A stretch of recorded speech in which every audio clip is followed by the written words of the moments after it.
So what I was discussing कि economics is a science, is a social science, ठीक है, which deals with production, what has to be produced, what has to be distributed, and what has to be consumed regarding what goods and services. ठीक है, तो मैंने ये बताया था goods and services का क्या मतलब है, ध्यान से एक बार और सुन लीजिए। Whatever thing which has been produced, ठीक है, जो कुछ भी सामान बन रहा है, पेन, रबर, इंडिया में पेंसिल, क्योंकि जब हम आगे पढ़ के 12th में आप जाएंगे, जीडीपी पढ़ेंगे, तो उसमें सब चीज आएगी। ठीक है, एनीथिंग, कुछ भी प्रोड्यूस हो रहा है इंडिया में, सामान कुछ भी बन रहा है, और सर्विस एस्पेक्ट भी आएंगे, और उनके हम कंबाइंड वैल्यू निकालते हैं। तो इतना आप न्यूज में पढ़ते हैं कि इंडिया की जीडीपी इतनी हो गई है ना, कहते हैं ना $3 ट्रिलियन की जीडीपी हो गई। फिर कहा कि करंट गवर्नमेंट जो है, मोदी गवर्नमेंट कह रही है $5 ट्रिलियन। ठीक है, उसके बाद हम लोग कह रहे हैं कि हमें कब तक क्या बनना है, थर्ड लार्जेस्ट इकोनॉमी वर्ल्ड की बनना है। ठीक है, जो है अभी हम फिफ्थ के राउंड चल रहे हैं। ठीक है, जो है तो हमें जो है 5 ट्रिलियन इकोनॉमी पे जाना है, 7 ट्रिलियन पे जाना है। ठीक है, US is number one economy in terms of $1 trillion. ठीक है, जो है China is number 2, we are now around fourth fifth. ठीक है, जो है तो हम जैसे सामान बनाते रहेंगे, जितना सामान बनाएंगे, जितना सामान प्रोड्यूस करेंगे, वो गुड्स की कैटेगरी में आएगा। और उसके बाद जो भी सर्विसेज दे रहे हैं, ठीक है, तो मैं सर्विस की ये बात कर रहा था कि बैंक्स में आप जा रहे हैं, बैंक में आपको कुछ भी सामान बनता हुआ नजर नहीं आ रहा, nothing is produce in banks, but banking जो है वो सर्विस सेक्टर का पार्ट है। किसका पार्ट है? सर्विस सेक्टर का। Education is a part of service sector. ठीक है, जो है airline industry is a part of service centre, वहां भी कुछ गुड्स प्रोड्यूस नहीं हो रही। तो पहली बात तो ये कि you have to know the difference between goods and services. Anything which is produce through a particular mechanism, through machines, वो गुड्स की कैटेगरी में आता है। ठीक है, उसके अलावा बहुत बड़ा इंडिया का जो अच्छा खासा 60% अराउंड, वो सर्विसेज में जाएगा। Education industry, banking industry, airline industry, ठीक है, इंश्योरेंस इंडस्ट्री, ठीक है, सब कुछ वो किसका पार्ट होता है? वो सर्विस का पार्ट होता है। ठीक है, तो again I am summarising, economics क्या है? एक सोशल साइंस है जो प्रोडक्शन के बारे में हम स्टडी करेंगे। उसके बाद वो सामान कैसे डिस्ट्रीब्यूट होगा, how it will be distributed, how it will be consumed, and how we are on what will be consume, goods and services will be consumed.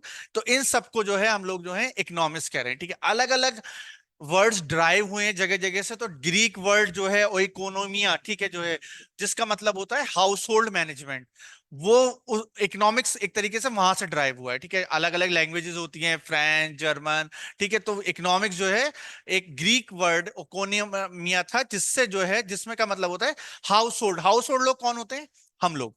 ठीक है, हम लोग हाउस होल्ड कहलाते हैं। हम लोग उस सारी चीज का मैनेजमेंट करते हैं। मैनेजमेंट किसे, देखो मैं वर्ड पे बहुत जाऊंगा।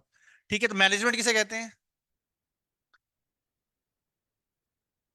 Through which something is managed. And हम लोग ज्यादा क्योंकि मैनेजमेंट पढ़ाते हैं, तो हम ये कहते हैं कि मैनेजमेंट में एक MEN वर्ड आ रहा है। तो मैनेजमेंट पढ़ाई जो है वो ह्यूमन को ज्यादा मैनेज करना है, इंडिविजुअल्स को। तो क्योंकि मशीन्स को आपको इतना मैनेज नहीं करना है। ठीक है, मशीन तो आपने ऑटोमेटिकली सेट कर दी और चीज हो गई। Management is what? Managing man. और अगर हम मैन को मैनेज कर लिया अच्छे से, तो बहुत हद तक हमारी प्रॉब्लम्स सॉल्व हो जाएंगी। तो management is all about managing individuals, managing human resource, managing man. समझ में आ गया बात? ठीक है, जो है तो ये बेसिक डेफिनेशंस भी हैं। अब इसमें हमारे टेक अवे क्या है? टेक अवे ये है कि एक तो हमें इकोनॉमिक्स का ग्रीक वर्ड से कुछ कनेक्शन है, वो याद रखना है। टेक अवे का मतलब क्या क्या बातें हमें ध्यान रखनी है। हाउस होल्ड मैनेजमेंट जिसका मतलब होता है, ठीक है, जो है इकोनॉमिक्स की एक डेफिनेशन हमने, ठीक है, जो है वो स्टडी करी है, वो उसको पे हमें जो है वो फोकस रखना है। ठीक है, this excuse me sir. Is Adam Smith. ठीक है, जो है ये बहुत बड़ा नेम है। जब भी हम कोई स्टडी करते हैं, कोई भी सब्जेक्ट पढ़ते हैं, तो there there are certain pioneers, और we will call them as father of something. ठीक है, जो है कि फिजिक्स में साहब न्यूटन साहब का बड़ा कंट्रीब्यूशन था।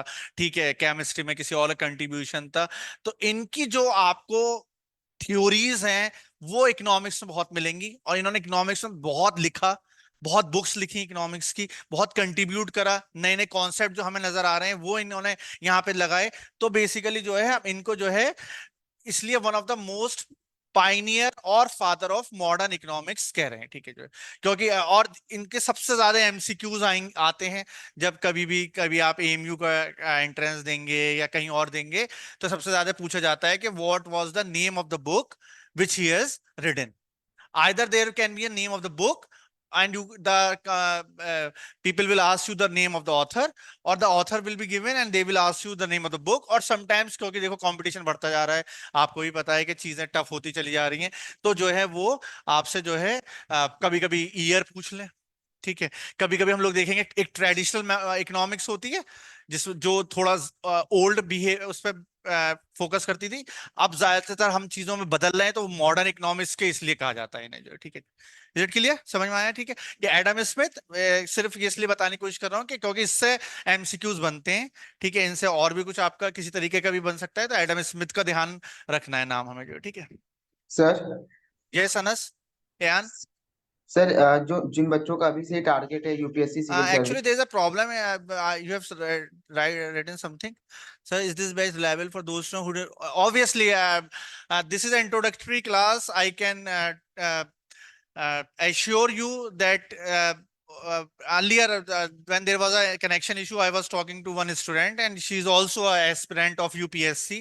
So I was saying that obviously when you are after doing class 10, there are certain queries or dilemma in the minds of the student. बहुत दिमाग में स्टूडेंट के रहता है कि क्या करना है। तो 10th के बाद क्या है, हमारी लाइन एकदम से ओपन हुई। There is a PCM, there is PCB, there is commerce and there is humanities, ठीक है। ये एक, ठीक है। किसी को डॉक्टर बनना है, किसी को इंजीनियर बनना है, और किसी को जो है आपका ह्यूमैनिटीज या कॉमर्स में जाना है। कॉमर्स एक बूमिंग फील्ड है, और बूमिंग फील्ड इसलिए है क्योंकि जो है वो बेसिकली जो है जीएसटी आया 2017 में, ठीक है।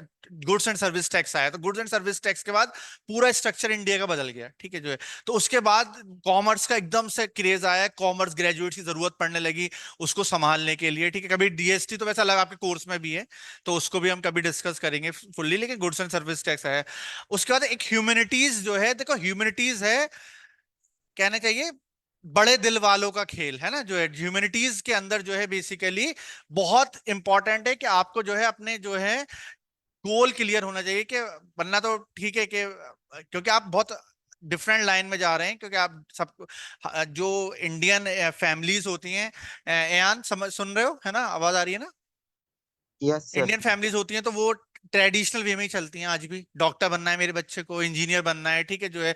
उनसे कुछ और बात करो ना, थर्ड या फोर्थ, तो वो थोड़ा सा ऐसे रिएक्ट करते हैं कि ये कैसी बात कर रहे हैं भाई, तो आप डॉक्टर के बनने की बात नहीं कर रहे, आप इंजीनियर बनने की बात नहीं कर रहे हैं। And now you are talking about commerce, ठीक है जो है, जो यार now you are talking about UPSC. तो बड़े, तो बेसिकली जो है इसलिए आपने डिसाइड किया है, तो डेफिनेटली यूपीएससी एक बहुत इंपॉर्टेंट फील्ड है। और मैंने अभी यही बता रहा था कि if you are having very good strength rank, then you can go for IAS, Indian administrative service, जिसे हम के बाद बहुत से लोग एसडीएम बनते हैं, फिर डीएम बन जाते हैं, और फिर एक पूरे शहर का उन्हें चार्ज मिल जाता है, शहर के वो मालिक कहलाते हैं, जो डिसीजन लेना चाहते हैं ले सकते हैं। एक बहुत रेप्यूटेड जॉब है, बहुत जिम्मेदारी वाली जॉब है। उसके बाद कुछ रैंक कम आती है तो बहुत सारे इंडियन रेवेन्यू सर्विसेज में जाते हैं, इंडियन फॉरेन सर्विसेज में भी जाते हैं, आईएफएस जो कहलाता है, और उसके बाद जो है आईपीएस जो है, ठीक है जो है। तो आप यूपीएससी की तैयारी कर रहे हैं, तो उसमें इकोनॉमिक्स का ऑब्वियसली एक बहुत इंपॉर्टेंट रोल रहेगा, क्योंकि वो एक तो पार्ट है, और फिर जो इकोनॉमिक्स का जो हम एप्लीकेशन देखेंगे डायरेक्टली करंट वर्ल्ड में, वो एक इंपॉर्टेंट रोल प्ले करेगा। होपफुली यार कुछ मैं डाउट आपके क्लियर कर पाया हूँ, है ना जो है, ठीक है। तो सर यहाँ इस बैच में मतलब हमें यूपीएससी के अंदाज में पढ़ाया जाएगा। Can you type please, actually problem आ रहा है, टाइप कर दीजिए प्लीज। डेफिनेटली डेफिनेटली, मैं जो है I will focus on economical aspects, ठीक है। जब हम लोग यूपीएससी के हिसाब से पढ़ाने की बात हो रही है, तो देखो दो चीजें लेके चलेंगे हम लोग, ठीक है। One is your subjective aspects, क्योंकि भाई 11 12 तो करना है ना, मार्क्स भी अच्छे ही चाहिए जो है, ठीक है। लेकिन उन सब्जेक्टिव के साथ जो है हम लोग उसके एप्लीकेशन पार्ट पे भी जाएंगे कि इसे अप्लाई करके कैसे सकते हैं। यूपीएससी में सबसे ज्यादा इंपॉर्टेंट है आपका एप्लीकेशन पार्ट, आपके अप्लाइड क्वेश्चंस, आपके जहन में चल क्या रहा है, ठीक है। वो आपसे ये नहीं पूछ रहे what is economics, nobody going to ask you in the UPSC, ठीक है। वो आपसे क्या पूछेंगे कि बेसिकली जो है इकोनॉमी में ये वाली प्रॉब्लम चल रही है, ठीक, करंटली इंडिया में फॉर एग्जांपल, तो व्हाट रेमेडीज और सजेशंस यू कैन गिव, ठीक है। जीडीपी की प्रॉब्लम चल रही है, ठीक है। इंटरेस्ट रेट्स की अभी आगे पढ़ेंगे, प्रॉब्लम चल रही है, यूएस में रिसेशन आ गया है, ठीक है, इंडिया में रिसेशन आ गया फॉर एग्जांपल, या और कोई इशू आ रहा है, तो वहां पे कैसे इसको हम अप्लाई करेंगे, ठीक है जो है।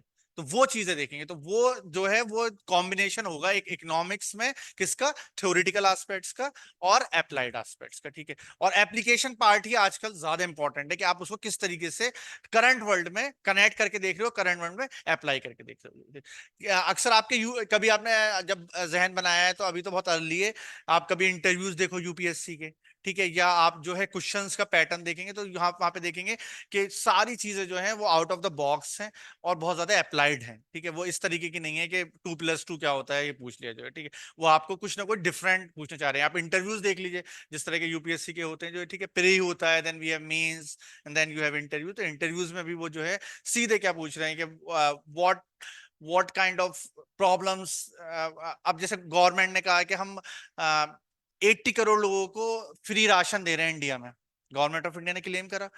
there is a population of around 140 to 150 crore. It means what? It means 50% of the population is below poverty line.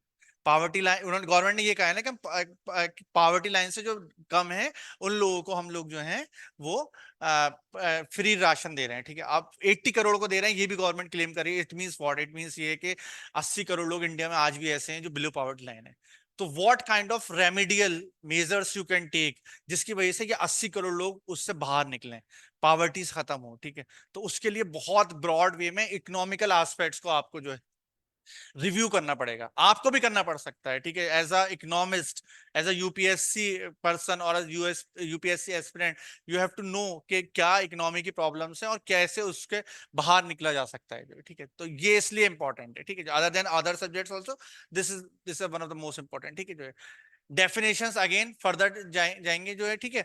बार बार बात हो रही है, जब यूपीएससी की बात होती है तो मैनकाइंड की बात होती है, ठीक है। सारा यूपीएससी का फोकस मैनकाइंड पे होता है, पब्लिक वेलफेयर का होता है, ठीक है। चाहे आप हिस्ट्री पढ़ते हैं, ज्योग्राफी पढ़ते हैं, इकोनॉमिक्स पढ़ते हैं, पॉलिटिकल साइंस क्यों पढ़ते हैं, इतनी पॉलिटिकल साइंस, ठीक है, क्योंकि पॉलिटिक्स को भी आपको देखना है। पॉलिटिक्स से बहुत से लोग होते हैं सर मैं क्यों देखूं, I have no interest in politics, ठीक है, मुझे पॉलिटिक्स से क्या मतलब। नहीं, आप मना नहीं कर सकते कि आप मुझे इंटरेस्ट नहीं है, ठीक है। पॉलिटिक्स भी देखनी पड़ेगी कि चल क्या रहा है, पॉलिटिकल सिनारियो क्या है। तो उसके लिए बेसिक भी पता होना चाहिए। अब मैं पूछूं कि लोकसभा में कितनी सीट्स हैं, ठीक है। अभी अभी तो इतना हॉट टॉपिक रहा है ना ये जो है, ठीक है, लोकसभा का इलेक्शंस भाई अभी। तो कितने एमपीज हमारे जाते हैं वहां? Anyone? Ayan, Syed Zia, Tanveer, any idea? Ayan? Sir, can you repeat the question, sir? What? How Sir, much? can you repeat? Sir, can you repeat again? One हाँ, time the question. वॉइस नहीं आ रही जो है, ठीक है। यस, 543, ठीक है। जो है उसी का हाफ जो है, जब वो 272 होता है और फिर उसके बाद +1 करके मेजोरिटी होती है जो है, ठीक है। तो बेसिकली यही बातें हैं जो एक नॉर्मल कैंडिडेट को और अगर आप इतना फोकस यूपीएससी पे कर रहे हो तो मैं कह रहा हूँ यूपीएससी एस्पिरेंट को अलग बनाती हैं। उन्हें सब पता है, उन्हें पता है लोकसभा में कैसे जाते हैं, उन्हें ये पता है कि राज्यसभा में कैसे जाते हैं, ठीक है। राज्यसभा का भी हमें पूरा पता होना चाहिए, है ना जो है, ठीक है।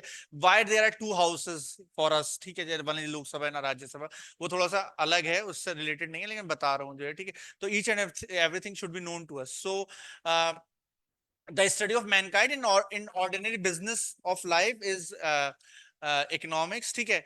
ये वर्ड बहुत इंपॉर्टेंट है मेरे लिए, ठीक है। One of the most interesting word is capital, ठीक है। जो है capital is the amount which we normally invested, ठीक है। जो है वेल्थ एक ब्रॉड टर्म है, वेल्थ एक क्या है, ब्रॉड टर्म है, कैपिटल उसका एक पार्ट हो गया जो है, ठीक है।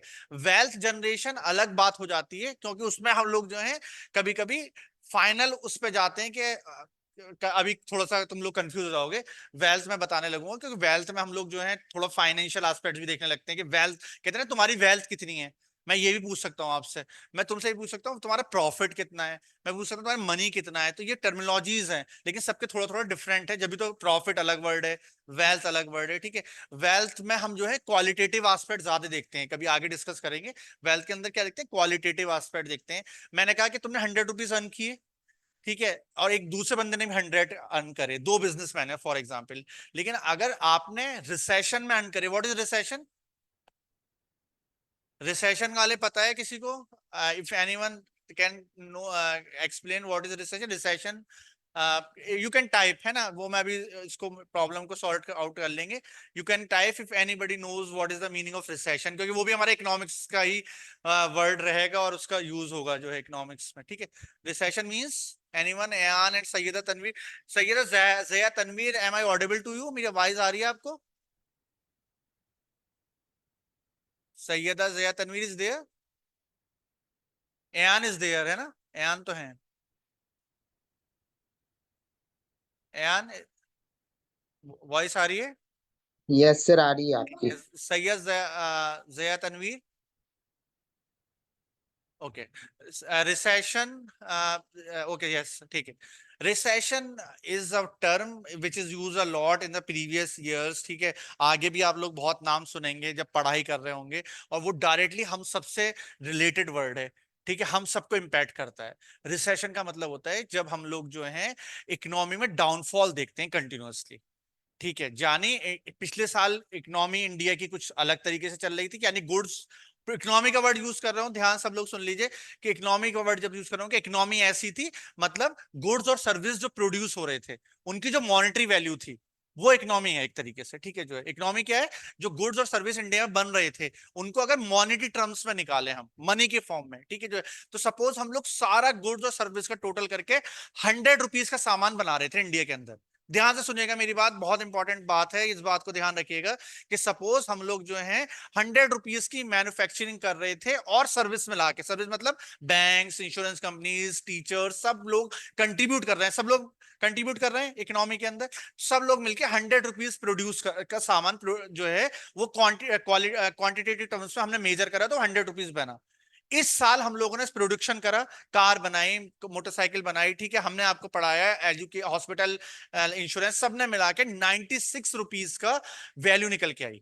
ठीक है, तो what happened, last year it was 100 rupees in terms of monetary aspect, this year it is 96. तो कितना फॉल आ रहा है? 4 का. परसेंटेज वाइज भी देखें तो 4% ही है. ठीक है, जो है 100 से हम लोग 96 पे आ गए, इसका मतलब हमारी इकोनॉमी डाउन हो गई. ठीक है, और अगर ये हर साल ऐसा होता है, अगले हर साल, ठीक है, कंटिन्यूअसली, ठीक है, तो ये हम लोग कहेंगे कि हमारी इकोनॉमी डाउनफॉल में जा रही है, और इसको फाइनली वर्ड यूज करते हैं रिसेशन. ठीक है, तो it is not good for any country कि अगर हम लोग, अच्छा हम लोग 100 रुपीज प्रोड्यूस करते थे, अब हमने इस साल 105 रुपीज का सामान प्रोड्यूस करा इंडिया के अंदर, तो हम कहेंगे हमारी जीडीपी कितनी बढ़ गई, 5% से इंक्रीज हो गई. ठीक है, और कहते हैं कि अगर 1% जीडीपी बढ़ती है, 1%, ध्यान सुनिएगा मेरी बात को, तो 1 करोड़ न्यू जॉब जनरेट होती हैं. कितनी? 1 करोड़ न्यू जॉब्स. क्योंकि आप नया सामान बना रहे हैं, ज्यादा सामान बनाने के लिए ज्यादा लोगों की जरूरत है, ज्यादा इंडस्ट्रीज सेटअप होंगी, और जीडीपी अगर गिर रही है तो it is not good for any country. ठीक है, हम लोग जो है और बेंचमार्क क्या है कि कितना प्रोडक्शन पहले किया था और इस साल कितना कर रहे हैं. ठीक है, जो एक बात तो ये इंपॉर्टेंट याद रखिएगा, एक बात और इंपॉर्टेंट याद रखिएगा कि हम लोग जो जीडीपी कैलकुलेट करते हैं या इकोनॉमिक्स पढ़ते हैं, तो हम लोग का के लिए 2-3 टर्म्स और इंपॉर्टेंट है, ताकि फिर कभी यूज करूं मैं. एक तो फाइनेंशियल ईयर, सब लोग फाइनेंस हो या ना हो, इकोनॉमिक्स के बच्चे हैं आप लोग, कॉमर्स के होंगे कुछ बच्चे आगे.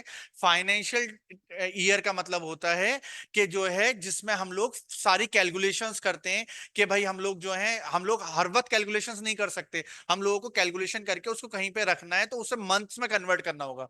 तो मंथ क्या है हमारे यहाँ इंडिया में, जो फाइनेंशियल ईयर स्टार्ट होगा दैट विल स्टार्ट ऑन 1 अप्रैल, और जो खत्म होगा वो 31 मार्च. यानी फाइनेंशियल जितनी भी कैलकुलेशंस होंगी वो 1 अप्रैल से लेकर 31 मार्च तक होंगी. तो याद रखना है सब लोगों को कि इंडिया का फाइनेंशियल ईयर अप्रैल से शुरू होके वो कहां तक जाएगा, मार्च तक जाएगा. ठीक है, क्योंकि हम फाइनेंशियल ईयर वर्ड भी बहुत यूज करेंगे जब इकोनॉमिक्स हम लोग पढ़ेंगे. ठीक है, कि फाइनेंशियल ईयर. अब दूसरी चीज ये कि अप्रैल से लेकर मार्च तक कितने मंथ्स, 12. अब इसको हम लोग जो है 4 क्वार्टर्स में डिवाइड कर देते हैं. एक क्वार्टर होता है अप्रैल मई जून, this will be called first quarter. ध्यान रखिएगा सब लोग इकोनॉमिक्स वाले. ठीक है, जो है बहुत यूज होने वाला है आपका हर जगह, जो है अप्रैल मई जून इज फर्स्ट क्वार्टर, देन जुलाई अगस्त सितंबर, अक्टूबर नवंबर दिसंबर, जनवरी फरवरी मार्च. तो how many quarters are there for the Indian economy? How many quarters will be there? अप्रैल में जून 1 क्वार्टर. ठीक है, 3 महीने को एक क्वार्टर कह रहे हैं. ठीक है, जो है देन जुलाई अगस्त सितंबर, अक्टूबर नवंबर दिसंबर, जनवरी फरवरी मार्च। तो हमारे कितने क्वार्टर्स होते हैं? 4, 4 याद रखना है सब लोगों को। इंडियन फाइनेंशियल ईयर अप्रैल से स्टार्ट होता है, ठीक है। हाँ, why from March to April, not January to December? Is there any logic behind it? There is not any specific logic behind it. The thing is that कि हर country अपने हिसाब से करती है। अगर आप यूएस की बात करेंगे तो US will start from January and it will end to December, ठीक है। तो हर कंट्री जो है एक स्पेसिफिक डेटा के हिसाब से और एक अपने चीजों के हिसाब से वो एक सर्टेन डेट्स डिसाइड करती है, ठीक है जो है। तो हम लोग जो है अपना आसानी के लिए जो है अप्रैल से स्टार्ट कर रहे हैं, ठीक है जो है। कुछ कंट्रीज जनवरी से करती हैं। तो इसमें कैलेंडर ईयर वाला यू कोई कॉन्सेप्ट नहीं है कि आप सोचो सर कैलेंडर साल शुरू होता है तभी करना चाहिए ना। तो हम बहुत सी चीजें और करते हैं, ठीक है। तो हम खाली ये सिर्फ फाइनेंशियल ईयर का मसला नहीं है, बहुत सी चीजें और भी करते हैं। तो हम लोग अप्रैल से स्टार्ट करते हैं, कुछ कंट्री जनवरी से करेंगी, कुछ और करेंगी, कुछ हर कंट्री अपने अपने से करती है, ठीक है जो है। एक बात तो ये, तो हम लोगों ने एक बात ध्यान से सुन लीजिए सब लोग। हम लोगों ने जीडीपी फाइनेंशियल ईयर के बारे में थोड़ा सा आइडिया लिया। हम लोगों ने ये देखा कि एक फाइनेंशियल ईयर के अंदर कितने क्वार्टर्स होते हैं, ठीक है। एक क्वार्टर क्योंकि 3 मंथ्स का होता है, गवर्नमेंट कहती है कि हम 3 3 मंथ्स पे चीजें देखेंगे। तो हम लोग के 4 क्वार्टर्स होते हैं, एक बात ये। तीसरी चीज हमने एक वर्ड इंपॉर्टेंट देखा, रिसेशन किसे कहते हैं। और मैंने ये बताया कि जब हम उसमें मॉनेटरी वैल्यू हम निकालते हैं किसी चीज की, तो उसको जो है हम लोग जो है, क्योंकि अगर उसमें क्वार्टरली असेसमेंट करते हैं, ठीक है। तो लास्ट क्वार्टर जो था उसमें हमने 100 रुपीज का मैन्युफैक्चरिंग करी थी, इस क्वार्टर में 96 करी, उसके अगले क्वार्टर में 94 करी। तो हम जो है जब कंटिन्यूअसली 3 से 4 क्वार्टर तक माइनस में जाता चला जाएगा लास्ट ईयर कंपेरिजन में, तो हम डिक्लेयर कर देंगे कि रिसेशन आ गया है इंडिया में, मतलब मंदी आ गई है हिंदी में जब उसको कहते हैं जो है, ठीक है। And that is not a very good news for anyone, ठीक है। इसी तरह हम यूएस पे बहुत कंसर्न रहते हैं कि यूएस में ना एक रिसेशन आ जाए। यूएस सबका वो है, इकोनॉमिकल फादर है ना जो है, ठीक है। यूएस बढ़ता है तो सब लोग बढ़ते हैं आगे जो है, ठीक है। क्योंकि यूएस जो है एक्सपोर्ट भी बहुत करता है और इंपोर्ट भी करता है जो है, ठीक है।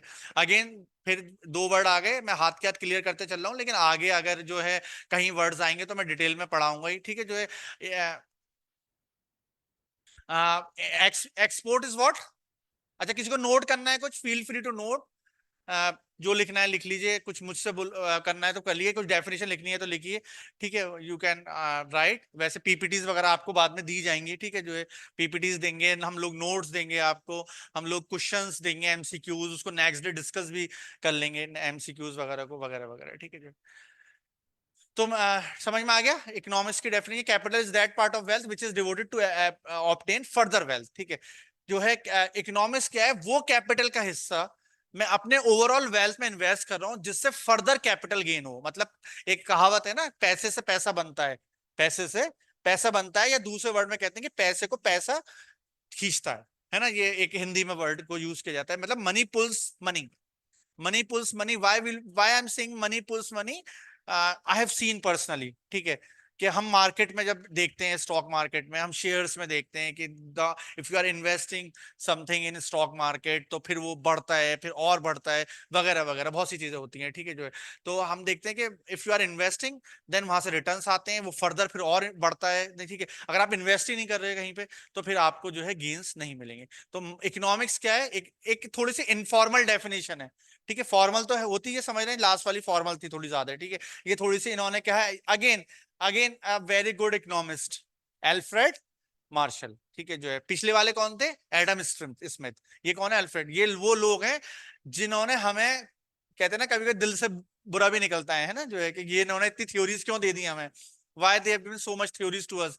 न्यूटन साहब के चुपचाप बैठे हुए थे पेड़ के नीचे, सेब गिर रहा था तो गिरने देते हैं ना, है ना जो है, हमें क्यों इतना ज्यादा परेशान कर दिया उसके बाद। तो इन्होंने भी देखिए, इनके चेहरे से ही लग रहा है कि परेशान है, ठीक है। तो एल्फ्रेड मार्शल साहब ने भी ये कहा कि भाई कैपिटल को, फर्दर कैपिटल को गेन करने के लिए जो है जो कॉन्सेप्ट लगाया जाएगा वो हमारा जो है कहीं ना कहीं इकोनॉमिक्स होगा जो है, ठीक है। Is it clear to all? Hopefully समझ में आया होगा यहाँ तक, ठीक है। आगे बढ़ते हैं थोड़ा सा। अगेन अभी सिर्फ इकोनॉमिक्स की ज्यादातर डेफिनेशन चल रही है ना। Economic the study of how people and society choose to employ scarce resources that could have been alternatively used in order to produce, ठीक है। ये एक लंबी सी डेफिनेशन है, इसको ब्रेक कर देते हैं हम फर्दर पार्ट्स में, ठीक है। इकोनॉमिक्स क्या है? इकोनॉमिक्स है कि कैसे मैं और आप और ये सोसाइटी बेसिकली कैसे, देखिए this is the one of the most important word, this is one of the most important word, जिसकी वजह से हम कहते हैं कि इकोनॉमिक्स जो है, इकोनॉमिक्स की बर्थ हुई है, and that is scarce resources. Square resources का मतलब है, सब लोग ध्यान सुनेंगे, and your name is a bit tough, लेकिन मैं याद कर लूंगा, ठीक है। योर नेम दिया। दिया तो बहुत आसान वर्ड है, मैं कुछ और मुझे लगा सुनाई नहीं देता। दिया is a very easy word, ठीक है। स्केर्स रिसोर्स का मतलब दिया होता है कि सारी चीजें अवेलेबल नहीं है। अगर हम आज कार परचेज करने जाते हैं, हम बाइक परचेज करने जाते हैं, कहीं पे भी, ठीक है, और डिमांड एकदम से आ जाती है, तो कंपनीज कहती है कि नहीं, अभी नहीं है car available, you can come after 1 week और 1 मंथ और 3 मंथ्स और 5 month. Why they are saying this thing? They are saying this thing because कि सारी रिसोर्सेज, हमारे रिसोर्सेज क्या है? हमारे रिसोर्सेज हैं, पहली बात तो एक बात और, हाँ, रिसोर्सेज से कहते हैं, मैं एक रिसोर्स हूं, जिससे हम काम लेते हैं वो रिसोर्स है, जो हमारे लिए यूजफुल है वो रिसोर्स है। तो मैं ये रिसोर्स हूँ, आप रिसोर्स हो एज ए स्टूडेंट, मैं एज ए टीचर रिसोर्स हूँ, एक मशीन ये रिसोर्स है जिस पे हम पढ़ रहे हैं यहाँ पे। There is a company, there is a production unit, there is a machine, ये सब रिसोर्सेज है, ठीक है। तो मैन को रिसोर्स कहा जाता है, मनी को रिसोर्स कहा जाता है, मशीन को रिसोर्स कहा जाता है, ठीक है। समझ में आया? मैन पावर को एम से कहा जाता है, मनी इज अ रिसोर्स, ठीक है, and man power is a resource, ठीक है, मशीन इज अ रिसोर्स। तो सब कुछ स्केयर क्वांटिटी में अनलिमिटेड नहीं है दुनिया में। जो इस तरीके का दुनिया का स्ट्रक्चर है कि हर चीज एक सर्टेन क्वांटिटी में है, ठीक है, वो चीज खत्म होती है, उसकी एक स्केर्सिटी है, ठीक है। तो इसलिए अगर सब कुछ अनलिमिटेड होता, ध्यान रखिएगा इस बात को, तो कभी इकोनॉमिक्स नहीं पढ़ाई जाती। इकोनॉमिक्स का जरूरत क्यों हुई? इकोनॉमिक्स की जरूरत इसलिए हुई कि चीजें लिमिटेड क्वांटिटी में है, और जब उस लिमिटेड क्वांटिटी में है तो हम उसको रीजनिंग के बेस पे, बेस्ड ऑन रैशनैलिटी, उसको डिस्ट्रीब्यूट करना है। तो उस पर किसको कितना डिस्ट्रीब्यूट करना है, उसके लिए हमें इकोनॉमिक्स की जरूरत पड़ेगी, ठीक है। Is it clear to all? Hopefully समझ में आया होगा कि इकोनॉमिक्स क्या है, how people and society choose to employ scarce resources that could have alternative uses in order to produce various commodities। हमारे पास मशीन है, मशीन को बनाने के लिए हमारे पास बहुत, उस मशीन से बहुत सारी चीजें हम प्रोड्यूस कर सकते हैं। तो हमारे पास ऑल्टरनेटिव मेथड्स हैं, ठीक है, यहाँ कहाँ पे लिखा हुआ है, ऑल्टरनेटिव यूजेस है किसी भी चीज के, ठीक है। और कमोडिटीज किसे कहते हैं? कोई भी चीज जो कंज्यूम की जाती है। अगेन कुछ किसी को लिखना है रजिस्टर में लिख लिएगा, ये सब वर्ड्स हैं जो यूजफुल है। स्केयर रिसोर्सेज मतलब वो चीजें जो यूजफुल तो हैं बट स्केयर रिसोर्स क्वांटिटी में है, ठीक है। कमोडिटी का मतलब वो चीजें जो हैं जो हमारे पास कंज्यूम करने के लिए आती हैं, राइस, वीट, ठीक है, मेज, हर चीज जो है वो कमोडिटी कहलाती है, जो कंज्यूम होती है, जो, ठीक। तो क्या कह रहे हैं कि हमारे पास स्केयर रिसोर्सेज हैं, और हम लोग क्या है, ऑल्टरनेटिव यूज कर सकते हैं हमारे पास जो भी चीज का है, कमोडिटीज का। किस लिए हम ये सब यूज करते हैं? सेटिस्फाई करने के लिए, वांट्स, और डिस्ट्रीब्यूट करने के लिए, कंजम्पशन के लिए। लेकिन ये सब क्योंकि स्केयर लिए अवेलेबल है, और उसको प्रॉपरली एम्प्लॉय करना है, एम्प्लॉय मतलब उसको इंप्लीमेंट करना है सही से, तो इसलिए हम लोग जो है इकोनॉमिक्स को पढ़ते हैं। इकोनॉमिक्स क्यों पढ़ते हैं? कि we have scarce resources with us, and we have to employ our resources systematically and optimally, ठीक है, जो है with various alternative uses, ठीक है। और उन सबको डिप्लॉय करना है सारी कमोडिटीज को, किस लिए? इन सबका मकसद क्या है? मैं कार खरीद रहा हूं, मैं बाइक खरीद रहा हूं, आप मोबाइल खरीद रहे हो, हम कुछ खाने पीने खरीद रहे हैं, टू सेटिस्फाई अवर वांट्स, हम अपनी वांट्स को सेटिस्फाई करने के लिए, ठीक है, जो है, और साथ साथ डिस्ट्रीब्यूशन चैनल को भी देखने के लिए, ठीक है। तो इन सबको सही से मैनेज करने के लिए हमें इकोनॉमिक्स की जरूरत होती है। होपफुली समझ में आया होगा ये वाली बात। Is it clear to all? समझ में आ गया इकोनॉमिक्स का मतलब क्या होगा? स्केयर रिसोर्सेस को मैनेज करना है, ऑल्टरनेटिव ऑप्शंस अवेलेबल हैं उसके साथ, and with satisfaction of our wants, and with distribution of consumption, distribute them for consumption, क्योंकि अभी मैंने बताया there is a distribution channel, एन और ज़िया बाद में ज्वाइन करा, डिस्ट्रीब्यूशन चैनल होता है। अभी इसको इतना डिटेल में नहीं पढ़ा रहा हूँ डायग्राम को, ठीक है, इसलिए नहीं पढ़ा रहा हूँ कि कंफ्यूज हो जाओगे बहुत सारी चीजों को। सिर्फ सिंपल समझाने की कोशिश कर रहा हूँ कि इन जो वर्ड्स का मीनिंग क्या है, what is the meaning of scarce resources, what is the meaning of economics, what is the meaning of alternative uses, what is the meaning of commodity, ठीक है, जो समझ में आया? यहाँ तक anything else you want to ask? अभी तक किसी को कोई प्रॉब्लम तो नहीं है? वी हैव डिस्कस जीडीपी अब इट, बहुत थोड़ा सा है ना, बहुत ना के बराबर। We have discuss financial year, ठीक है, and we have discussed about quarters के कितने क्वार्टर्स होते हैं, and we have discuss one important word that is recession, because all these words are going to be used when we are discussing, ठीक है। एक बात हमेशा याद रखिएगा कि एज ए स्टूडेंट मैं ये बताना चाहता हूँ कि जब टर्मिनोलॉजीज होती हैं वो हमें नहीं क्लियर होती तो हमें कॉन्सेप्ट समझ में नहीं आता। अगर वो टर्मिनोलॉजीज क्लियर होती हैं तो वो टर्मिनोलॉजीज मतलब जब फाइनेंस भी पढ़ेंगे वो कॉमर्स वाले बच्चे भी होंगे आगे चल के जो एसेट्स लायबिलिटीज पढ़ते हैं, और आप लोग ह्यूमैनिटीज में भी कुछ वर्ड्स आ सकते हैं, ठीक है, इकोनॉमिक्स में भी जो है कुछ चीज आएंगी। तो बेसिकली अगर वो वर्ड्स जो बीच में मैं कहूँगी फ्रेंच आती है कि सर फ्रेंच तो नहीं आती, वाई? कोई पूछे वाई? सर हमें नहीं आती क्योंकि जो वर्ड्स फ्रेंच में लिखे होंगे ना हम बोल सकते, ना पढ़ सकते, ना समझ सकते। क्यों नहीं समझ सकते? बिकॉज वो जो वर्ड्स है उनका मीनिंग नहीं पता। जब मीनिंग पता हो जाएगा तो हमें फ्रेंच भी आ जाएगी, ठीक है, ठीक है। तो इसलिए जो है टर्मिनोलॉजीज एक बार हमारी क्लियर हो जाए, ठीक है, या टर्म्स जो यूज करने वाले हैं कि there is a recession in the economy, तो वो फिर हमारी पढ़ाई आसान हो जाती है। अब नेक्स्ट क्वेश्चन वेरी इंपॉर्टेंट, अभी मैं सैप आपको मिलेगा अगर इसके बाद, यानी स्टूडेंट असेसमेंट प्रोग्राम जो है हमारा, उसमें जो है अगर आपको कुछ प्रॉब्लम्स मैं क्वेश्चन दूंगा तो उसमें ये इंपॉर्टेंट है कि इकोनॉमिक प्रॉब्लम्स क्या हैं आजकल, ठीक है, जो है इकोनॉमिक प्रॉब्लम्स क्या हैं, कि अभी जो लास्ट क्लास में हम लोगों ने पढ़ा था वो ही फर्दर उसको आगे ले जा रहे हैं, ठीक है, क्योंकि अगर इकोनॉमिक प्रॉब्लम्स नहीं होती तो फिर तो कोई प्रॉब्लम नहीं होती। इकोनॉमिक प्रॉब्लम है ये वर्ड ब्लू वाला, स्केर्सिटी ऑफ रिसोर्सेज। अच्छा ये बताइए कि गोल्ड, सबको पता है कि there is a thing gold, there is a thing which is called oil, ठीक है, क्रूड ऑयल कहते हैं हम लोग, याद रखिएगा सब लोग। हम लोग जो है पेट्रोल डीजल नहीं कहते हैं, ठीक है, नॉर्मली हम बोलते हैं petrol diesel, but the term is crude oil, ठीक है, CRUD, क्रूड ऑयल, ठीक है, उससे फिर पेट्रोल डीजल बनता है। हम लोग India as a country crude oil खरीदते हैं, हम लोग पेट्रोल डीजल नहीं खरीदते, याद रखिएगा सब लोग, ठीक है, जो है हम लोग पेट्रोल डीजल नहीं खरीदते, हम लोग क्रूड ऑयल खरीदते हैं। क्रूड ऑयल को हमें हिंदी में अगर मुझसे कहोगे तो दैट इज जो है रॉ फॉर्म ऑफ ऑयल, ठीक है, जैसे हम लोग ठीक है कहते हैं, उसको हम लोग रिफाइन करते हैं, और उसके बाद जो है हम उसको कन्वर्ट करते हैं अलग अलग यूजेस में, कहीं पे हम डीजल, कहीं पेट्रोल, कहीं और उसको थर्ड कंपोनेंट को यूज करना है तो वो। तो क्या इंडिया में ऑयल है? नो, नहीं है, ठीक है, इंडिया में ऑयल नहीं है। हम लोग क्या करते हैं उसको? We buy import, from other countries. That term is called import, what? Yes, sir, import. import, है ना? We buy from other country and that is called import. ठीक है. What is export?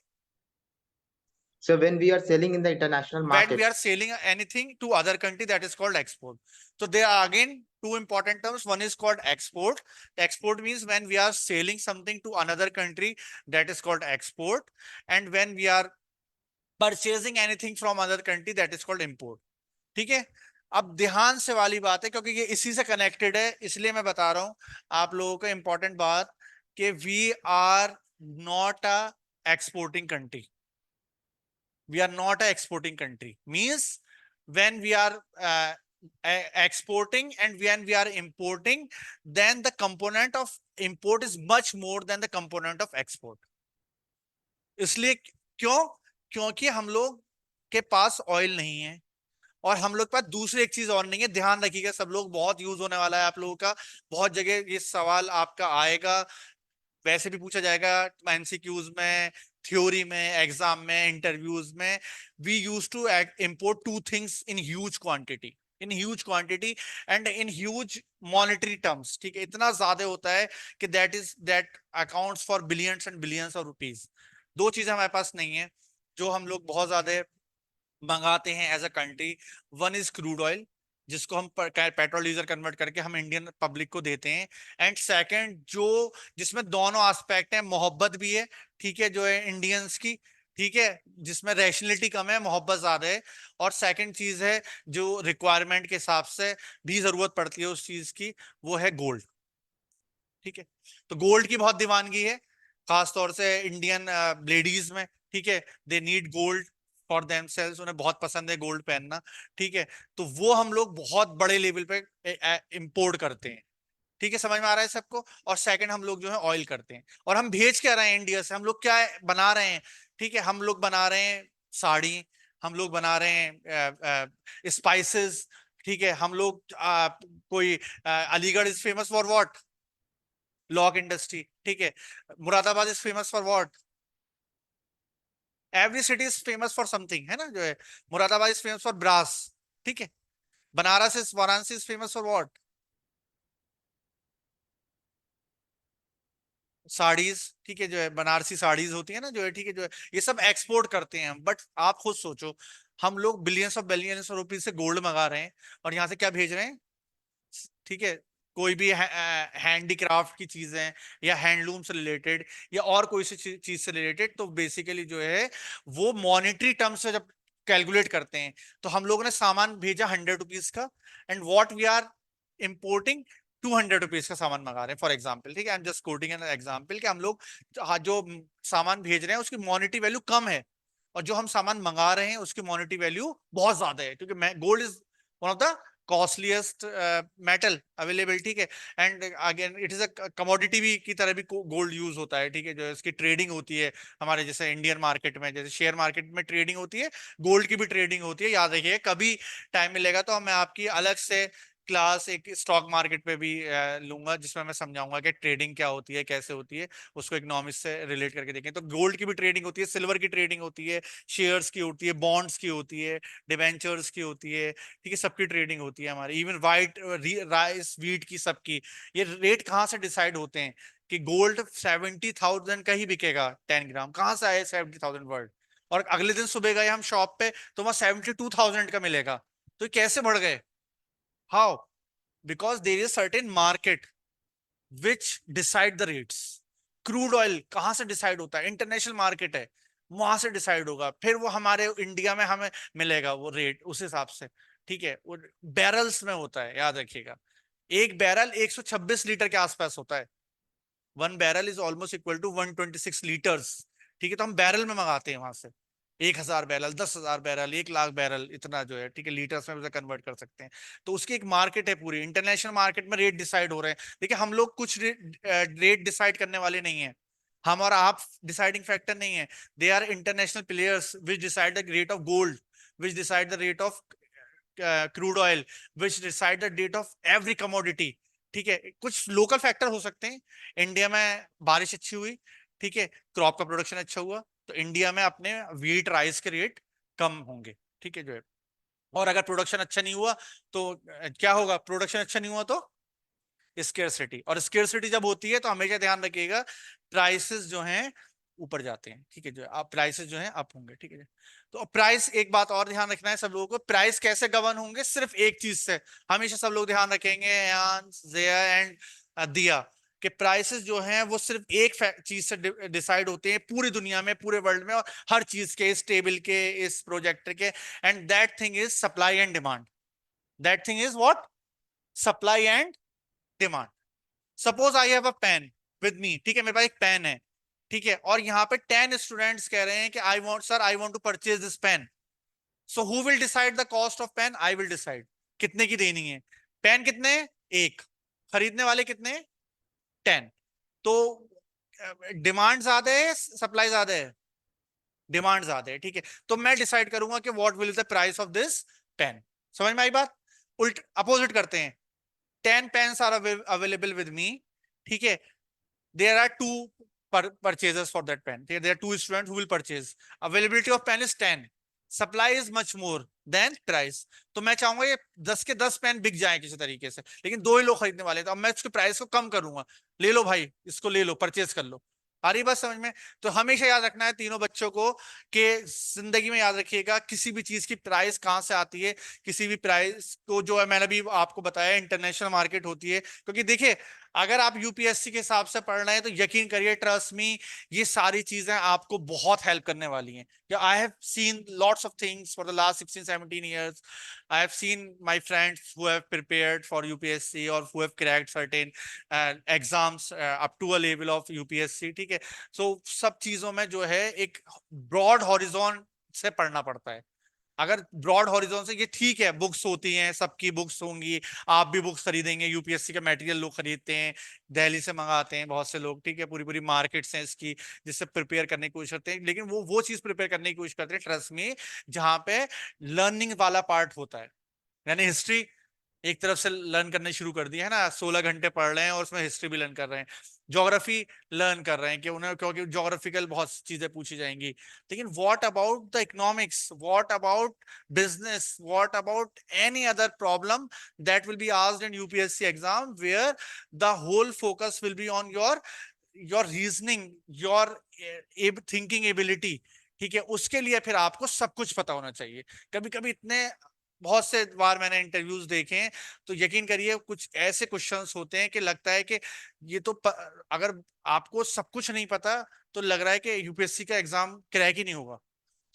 क्योंकि मुझे मुझे सब पता करना है, थोड़ा थोड़ा सब पता होना चाहिए, एवरीथिंग, थोड़ी सी ज्योग्राफी पता हो, थोड़ी सी हिस्ट्री पता हो, ठीक है, कुछ स्पेशलाइज एरिया होगा जिसमें आप ग्रेजुएशन करेंगे या यूपीएससी बैठने से पहले, या उसमें आप रिटन टेस्ट में ऑप्ट करेंगे सब्जेक्ट, ठीक है, वो तो स्पेशलाइज्ड होगा, ठीक है, लेकिन उसके अलावा भी बहुत सी चीजें ऐसी होंगी जो आपकी बहुत ज्यादा अप्लाइड होंगी, तो इसीलिए मैं ये वर्ड यूज कर रहा हूँ कि आपको, you should know crude oil, you should know import, you should know export, you should know recession, you should know GDP, you should know each and everything के बारे में थोड़ी थोड़ी नॉलेज हमें सबके बारे में हो, ताकि कल को कोई हमसे पूछे, चाहे एग्जाम में पूछे, चाहे हमारे किसी कॉम्पिटेटिव एग्जाम से पूछे, चाहे कि हम बड़ी सोच रहे हैं यूपीएससी में सोचे, तो हमें सबके बारे में पता है।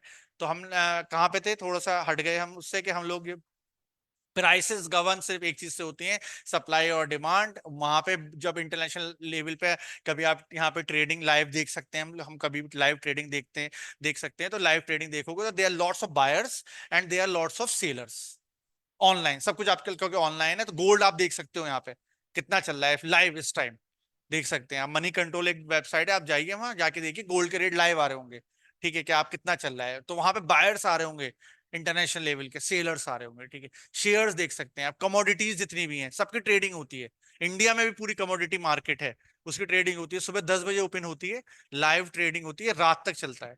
तो उससे जो, और एक चीज की और ट्रेडिंग होती है, ध्यान रखिएगा, वो भी बड़ा इंपॉर्टेंट है, आगे कभी उसका भी बहुत यूज होगा, और जो वो है जिसको अगेन बहुत कम हम लोग समझते थे, वो है करेंसी।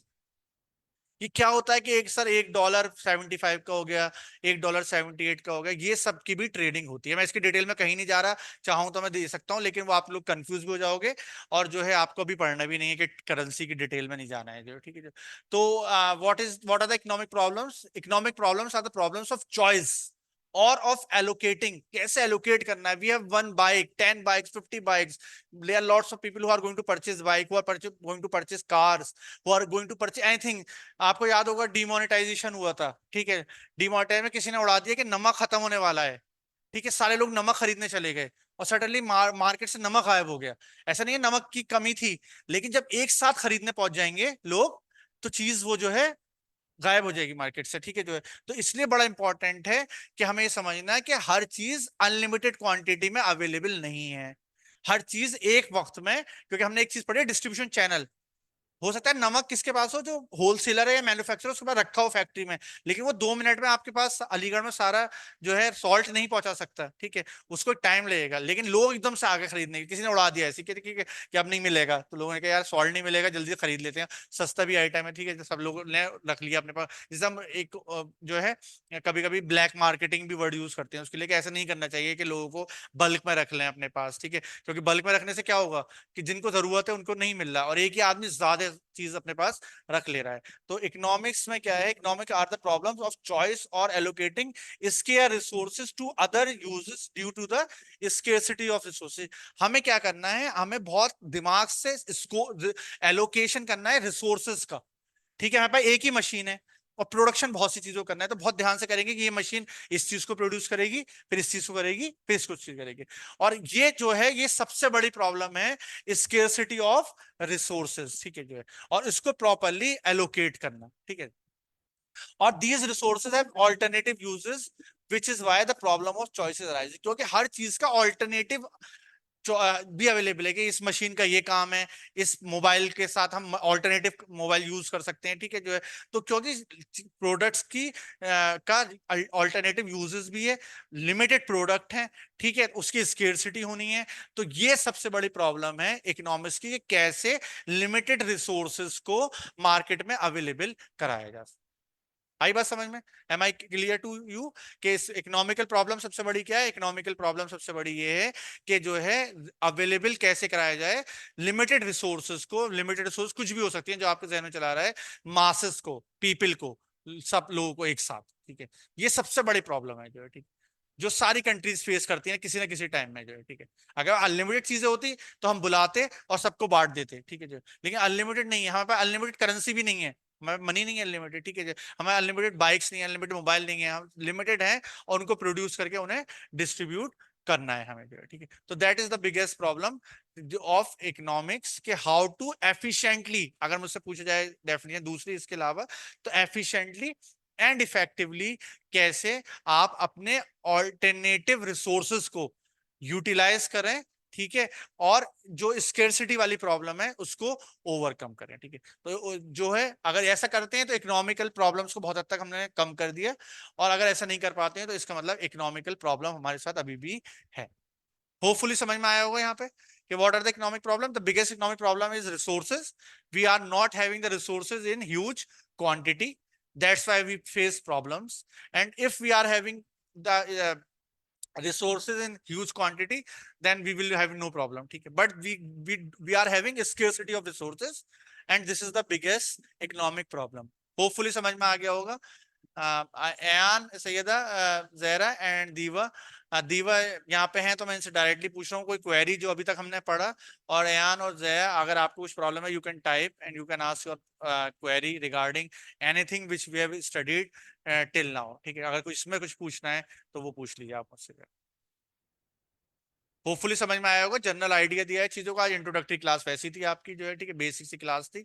इसी तरीके से हम लोग आगे मूव करेंगे, जिसमें हम लोग टर्मिनोलॉजीज पढ़ेंगे, उसका लाइव इम्प्लीकेशन देखेंगे, ठीक है, क्या चल रहा है, ठीक है। फिर पढ़ेंगे कुछ चीज इकोनॉमिक्स की, फिर हाथ के हाथ उसका लाइव ये देखेंगे कि इंडिया में ऐसा हो रहा है तो कैसे हो रहा है जो है, ठीक है जी। समझ में आया? हाँ। एलोकेशन, एलोकेटिंग इसके रिसोर्सेज, एलोकेट करना पड़ेगा ना। एलोकेशन मतलब हमारे पास लिमिटेड प्रोडक्शन यूनिट्स हैं।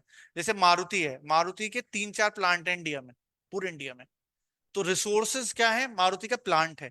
और एलोकेशन क्या है कि उसको कैसे यूज करना है कार बनाने। और कार कितनी करेंगे? बहुत सारे मॉडल्स आ रहे हैं, ठीक है, सब बनाने। तो एलोकेशन मतलब कि अपनी रिसोर्सेज को मैं कैसे, अब जैसे हमारी ये कोचिंग है, ठीक है, वी हैव सर्टेन रूम्स, तो इन रूम्स को एलोकेट करना है किसके लिए? स्टूडेंट्स के लिए। और सबको इस तरह एलोकेट करना है कि सबकी क्लासेस एट ए टाइम हो जाए। ऐसा ना हो कि कुछ स्टूडेंट बाहर चले खड़े हैं और हमारे रूम की अवेलेबिलिटी नहीं है। But what we are having, we are having scarcity of rooms, because we have limited rooms. Unlimited तो है नहीं, अनलिमिटेड हो तो कोई दिक्कत नहीं, लिमिटेड है इसलिए टाइम टेबल बनाया है कि इस टाइम इसकी, इस टाइम इसकी, इस टाइम इसकी। अदरवाइज पैरेलल चला देते ना, पैरेलल तो चला नहीं रहे, कुछ आपका फिर किसी और का फिर किसी और का, क्योंकि लिमिटेड रूम से दूसरे सेंटर पे भी है, यहाँ पे सब है। तो हमेशा रिसोर्सेज, हर आदमी कितना भी बड़ा आदमी हो उस पर लिमिटेड होती हैं, उसको वो अपने दिमाग से एलोकेट करता है, मतलब सब जगह डिस्ट्रीब्यूट करता है प्रॉपरली, उसको एलोकेशन कह रहे हैं आप। होपफुली समझ में आ गया होगा। Anything else?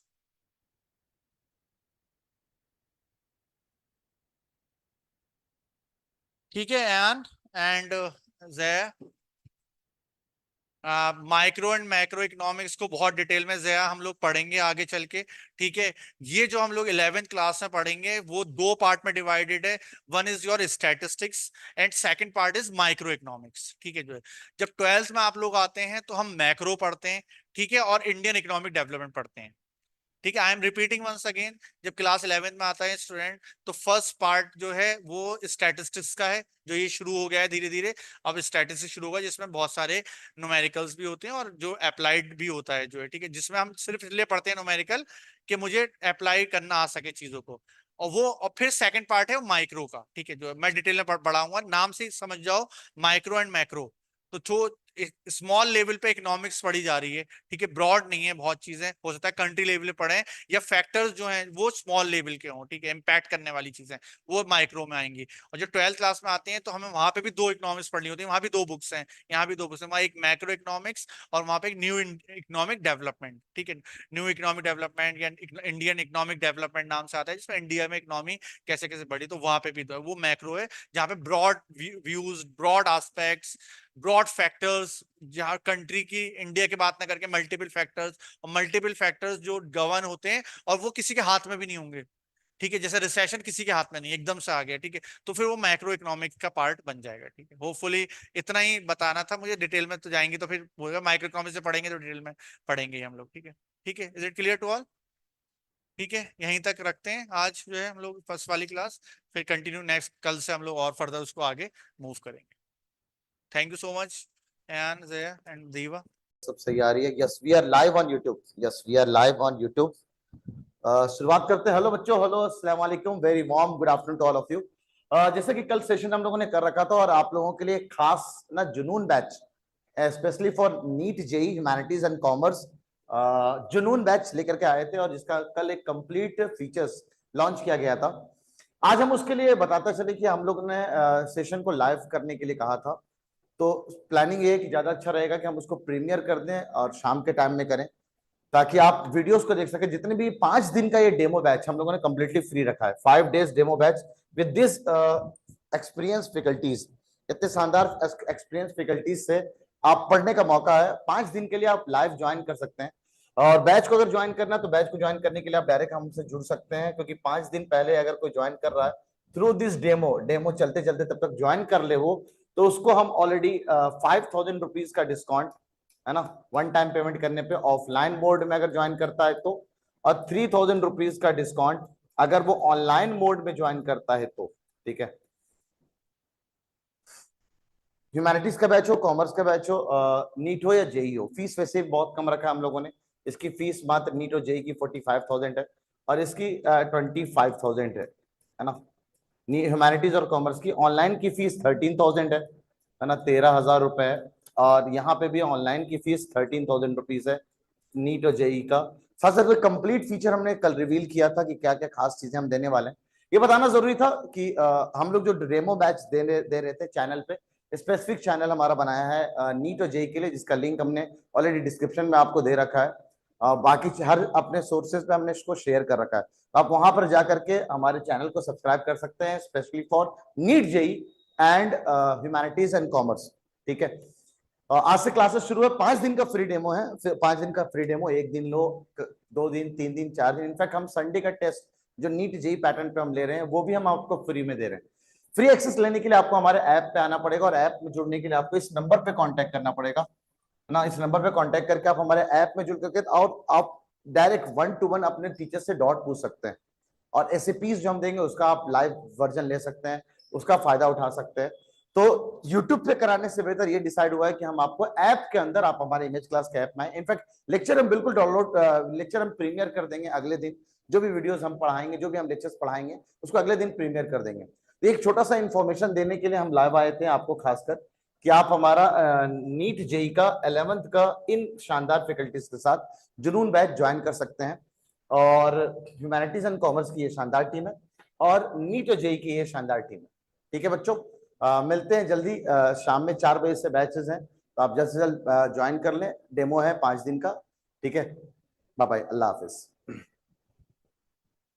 कॉन्टेक्ट नंबर ये दे रखा है, आप ज्वाइन करने के लिए नंबर दे रखा है, इस नंबर पे कांटेक्ट कर सकते हैं। वैसे पूरी टीम ना, ये ह्यूमैनिटीज और कॉमर्स की जो पूरी टीम है ये आपको देख सकते हैं।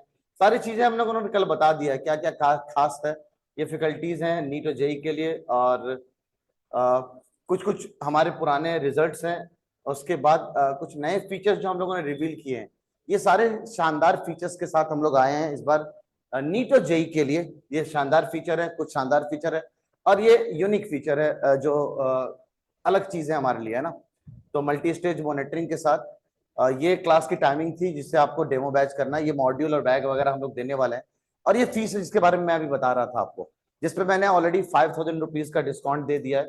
जब तक डेमो चल रहा है तब तक आप ज्वाइन कर लें अगर, तो 5,000 रुपीज का डिस्काउंट है ये अब -5,000 सिर्फ 40,000 रुपीज में, जिसमें जीएसटी ऑलरेडी इंक्लूडेड रहेगा, मॉड्यूल इंक्लूडेड रहेगा, ठीक है। सेम 3,000 रुपीज का डिस्काउंट है यहाँ पे भी 3,000 रुपए का डिस्काउंट है, ठीक है। और इसकी फीस अब 10,000 रुपए हो जाएगी कंप्लीट फीस, जिसमें 3,000 रुपए का जो मॉड्यूल है वो भी हम उनको सेंड करेंगे उनके पोस्टल एड्रेस पे, ऑनलाइन वाले बच्चों, और ऑफलाइन वाले को तो मॉड्यूल मिलेगा ही। अब इस बैच की फीस मात्र 20,000 रुपीज है। टिल आप 5 दिन का मौका है, आप डेमो लेते रहे और बैच को ज्वाइन करते रहे। और बैच ज्वाइन करने के लिए सेंटर्स हैं, हमारे सेंटर्स पे आके भी बैच का डिटेल ऑफलाइन मोड में हमसे पढ़ सकते हैं, ठीक है। चलिए, अल्लाह हाफिज।